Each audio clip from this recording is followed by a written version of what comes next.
رسول پاک صلی اللہ علیہ وسلم احساس والے نبی ہیں، اور احساس حضور نے امت کا کیا، احساس والی زندگی گزاری، ہر لمحہ محبوب پریشان رہے۔ یہ تھوڑا عرصہ پہلے ڈاکٹر ہارون صاحب مسلمان ہوئے ہیں، اور ابھی انہوں نے 2-3 کتابوں کا انگریزی میں ترجمہ کیا ہے، اور بھی کچھ کتابوں پہ وہ کام کر رہے ہیں۔ ہالینڈ کے رہنے والے ڈاکٹر صاحب ہیں۔ توجہ ہے میری بات پر آپ عزیزوں؟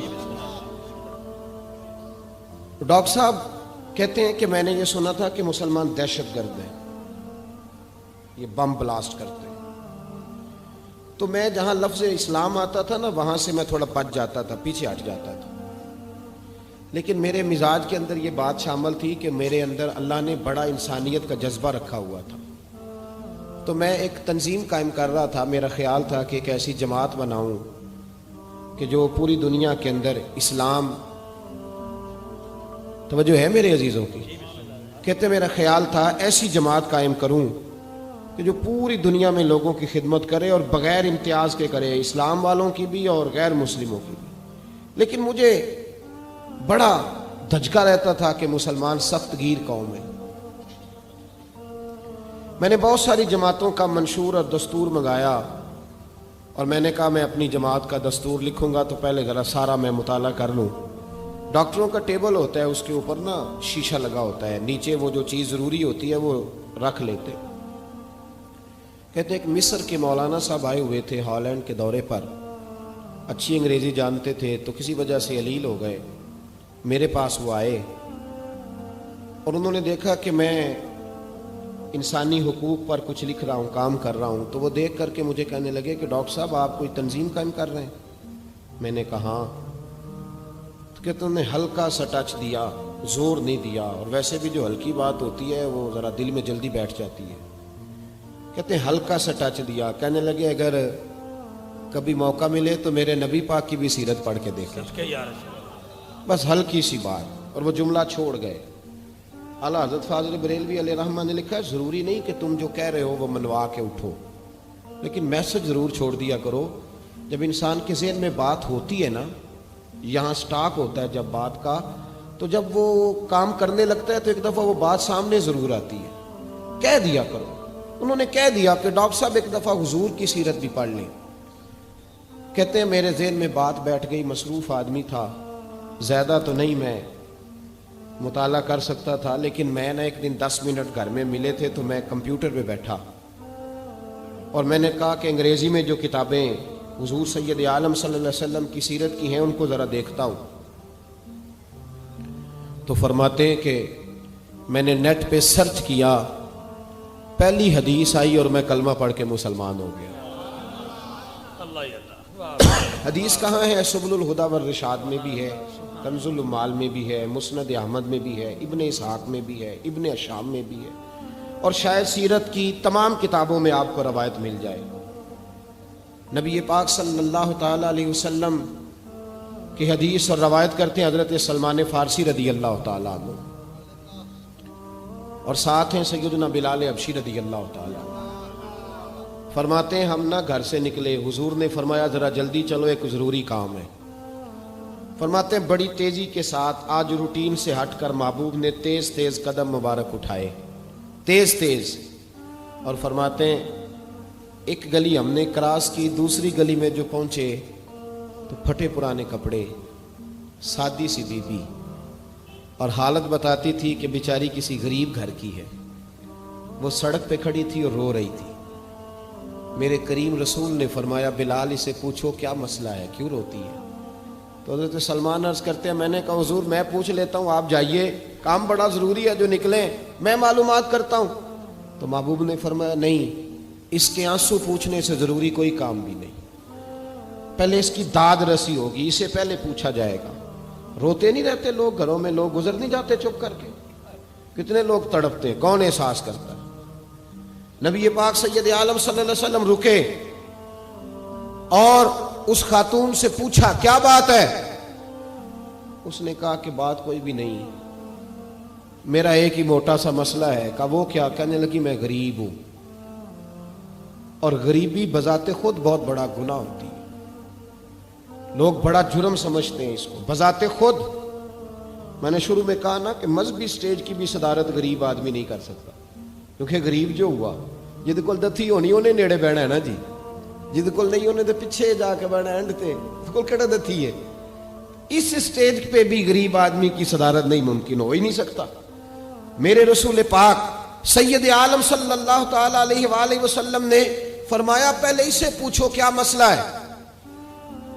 وہ کہنے لگی میں غریب ہوں, بوڑھی ہو گئی ہوں, ساری زندگی غلامی میں گزاری ہے, تیل لینے آئی تھی 5 دینار کا, بوتل میں تیل بھروایا ہے, اور اب بوڑھی ہوں نا تو کمر درد کرتی ہے, پیر پیچھے موڑا ہے تو میں گری ہوں, تیل زمین پی گئی ہے, اب زمین تو واپس نہیں کرتی, لیکن واپس جاؤں گی تو ایک یہودی عورت کی ملازمہ ہوں, وہ درے سے مارے گی, کھال ادھیڑ دے گی, میں بڑی پریشان ہوں, اب نہیں مار کھائی جاتی, ہڈیاں بوڑھی ہیں, قربان جاؤں. حضرت بلال کو حضور نے حکم دیا, فرمایا دوڑ کے گھر جا 5 دینار لا. فرماتے ہیں 5 دینار لائے, تیل خرید کے دیا, وہ پھر رونے لگی. فرمایا آپ کیوں روتی ہے؟ اس نے کہا بتایا نا غریب ہوں, غریب کا جرم کوئی نہیں ہوتا, لیکن پیس دیا جاتا ہے, پھر بھی مار تو اب بھی پڑے گی, اب کیوں پڑے گی؟ تو عرض کرنے لگی محبوبہ مار اس لیے پڑے گی کہ دیر سے کیوں آئی ہے. تو میرے کریم رسول اور وہ بی بی حضور ابھی آئے ہیں مدینہ طیبہ. امام یوسف صالحی فرماتے ہیں ابھی آئے تھے حضور, سبل الہدیٰ والرشاد کے مصنف کہتے ہیں ابھی آئے تھے نبی پاک, وہ جانتی بھی نہیں تھی. تو سید عالم صلی اللہ تعالی علیہ وسلم نے فرمایا اچھا مار پڑے گی؟ کہا ہاں. او بھائی کونسلر جو کل آپ کو کہہ رہا تھا نا میں آپ کا خادم ہوں, کونسلر بے گناہ, بلکہ ہمارے ایس ایچ او صاحب اگر چودھری پہ پرچہ آ جائے تو اس کو ٹیلی فون کر کے پوچھتے ہیں صاحب جی تہاڈے خلاف درخواست آئی ہے, کی کرنا ہے. تو غریب آدمی بیچارہ, اس کی غلطی یہ تھی کہ وہ غریب تھا تو اس نے ریڑھی لگا لی چوک میں, اس کو دبوچ کے لے گئے, تینوں پتہ نہیں اتنے نہیں کھلوئی دا. تو اس کے پاس کل انویسٹمنٹ ہی 5000 تھی, سارا لے گئے.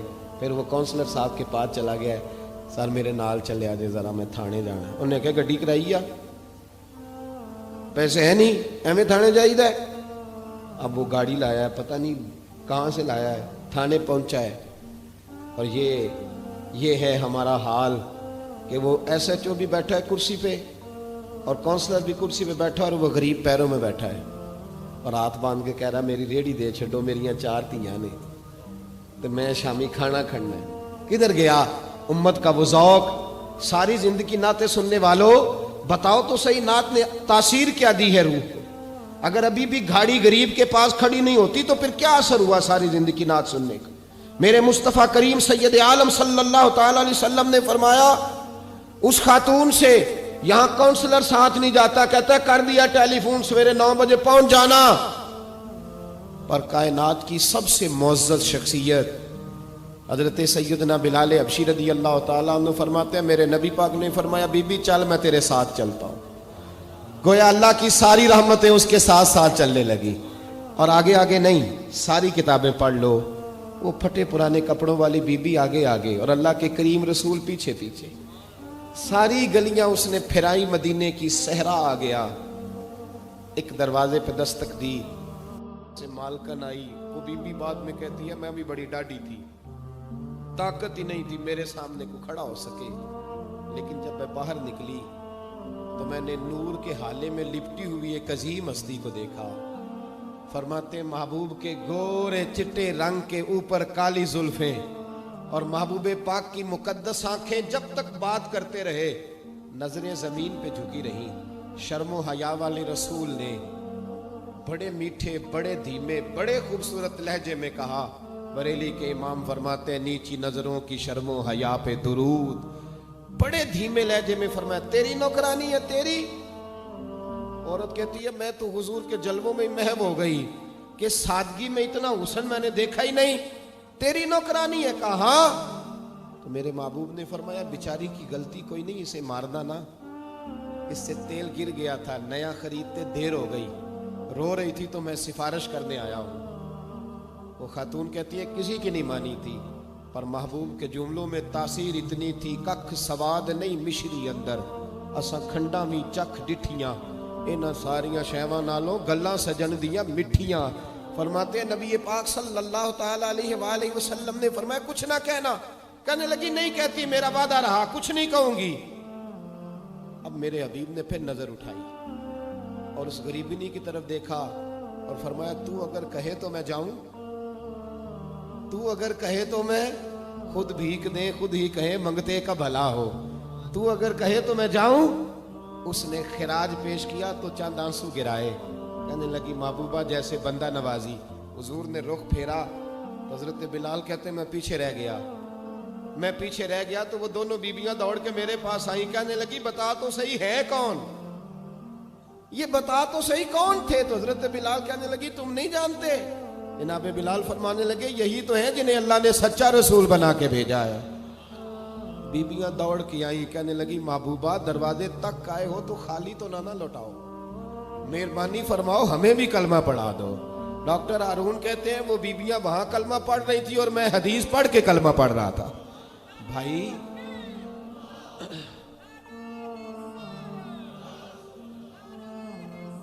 اگر دولت احساس ہے نا پھر تو زندہ ہے. جو زندہ ہوتا ہے اس میں لچک ہوتی ہے، جو مر جاتا ہے وہ اکڑ جاتا ہے. اگر زندگی ہے تو پھر احساس ہونا چاہیے. اگر تیرے اندر زندگی ہے تو پھر احساس ہے، اور اگر تیرے اندر احساس نہیں رہا نا تو پھر زندگی زندہ دلی کا نام ہے. مردہ دل کیا خاک جیا کرتے، احساس سے مروت پیدا کر. تھوڑا سا دائیں بائیں بھی دیکھیں، تھوڑا پلٹ کر بھی دیکھیں کہ کہیں آپ کی ضرورت تو نہیں.